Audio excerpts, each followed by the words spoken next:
Your 2020-2023 Mazda CX-9 key fob uses a CR2032 battery. When the range decreases or the dashboard warning light illuminates on 2022 and newer models, it's time for a replacement. First, locate the small seam on the fob. Use a coin or flathead screwdriver to gently pry it open. Remove the old battery, noting which side is up.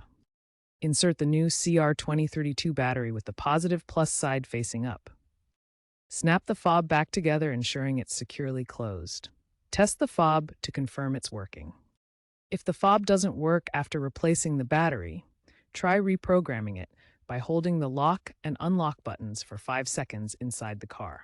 Ensure you use a quality battery like Panasonic or Duracell to maintain reliability. Avoid exposure to extreme temperatures, as this can affect battery performance. Clean the battery contacts to prevent corrosion and ensure good connection. While rechargeable CR2032 batteries are available, Mazda recommends sticking to conventional ones for optimal reliability.